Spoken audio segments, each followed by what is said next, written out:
we're gonna use some small fajita-sized flour tortillas.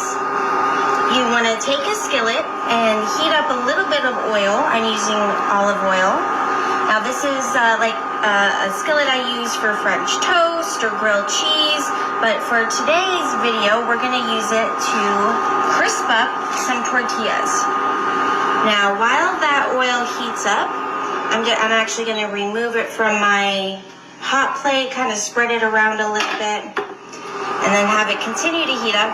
We're gonna take 2 flour tortillas, and we're just going to place it right on top of that oil to help crisp them up.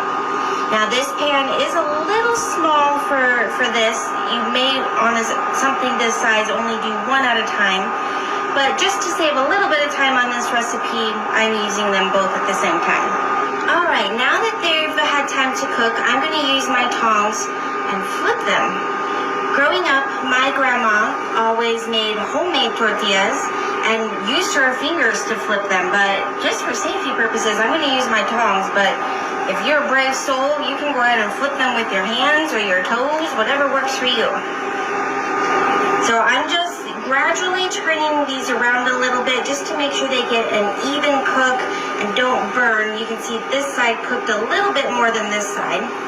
So I'm just going to turn them around, and you want to spend about 1 to 2 minutes on each side, just enough for them to crisp up. All right, now that our flour tortillas are all crisped up, let's go ahead and I'm going to move them to a cookie sheet for the next part of this recipe. Perfect. Now, we're going to be using this one in just a minute, but we're going to start with this guy. So, once you have your tortillas ready to assemble, I'm going to go ahead and take a can of refried beans. Now, I'm just using the canned kind, but if you guys had leftovers from the night before, feel free, go ahead and use those. Fresh ones, homemade ones.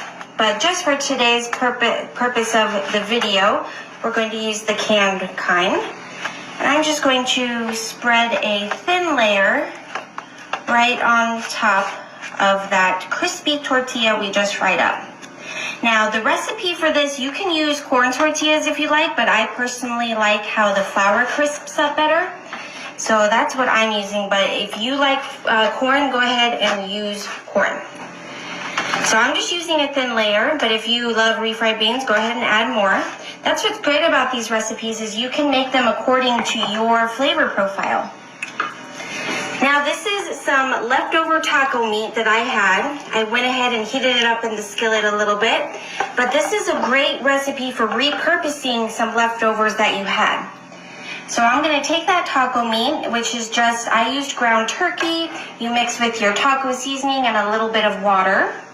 And then you bring that to a boil and then reduce to a simmer to let it thicken up a little bit. And if you can't tell, we are making a layered Mexican pizza today. So just a little bit more. I have enough taco meat to make a few of these, so I hope you're hungry today. So now that we have our beans and meat, we're going to go ahead and layer it with that other crispy tortilla. Let's go ahead and move that into the middle of our baking dish. And now we're going to add some, where's the label? Here we go. We're going to add some red enchilada sauce. Now you want to add just a little bit so that you don't make that tortilla extra soggy or super messy when you go to cut into it. You can have some of this off to the side if later on you want to dip and get a little bit of extra, but I'm just going to put a little bit drizzled on the top. There you go. That's a good amount. Spread it around with a spoon. It's all right if it drips on the side there. Okay, next, and this is just if you like, I'm going to add a few diced up tomatoes that I went ahead and chopped up. You don't have to use this step if you don't like tomatoes. Just like any pizza, whatever toppings you like, go ahead and add. If you want mushrooms, black olives, maybe some pepperonis even with your taco meat, whatever you like.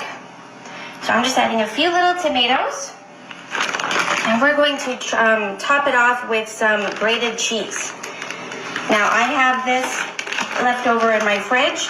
A good Colby cheese or even like a Mexican blend would be really good on this pizza. I'm just gonna top it off there. And last, you can use some chopped up green onions. I personally cannot eat onions, so I'm going to save that for somebody else. But if you like them, go ahead and add it. Now, just to melt that cheese a little bit, we're going to put it in the oven, preheat it to about 300 to 400 degrees, and keep an eye on it so that it doesn't overbake. So our Mexican pizza, it did crisp up in the oven. A little bit more than I had imagined. Maybe try it on like a 350 instead of like a 400, but we're gonna go ahead and taste that anyway. I like a good crunchy, so. I was gonna say, honestly, that looks pretty good to me. Ooh, that crisp though, it's so satisfying. Oh yeah. So I'm gonna go ahead and, we'll just do 4 little slices. Okay. All right, now I have a little bit of sour cream I'm gonna dip it in. You can serve it with salsa, guacamole, whatever you like, but just for today, I'm gonna try it with a little bit of sour cream. Look at those layers in there. Okay, here goes. Ooh, okay.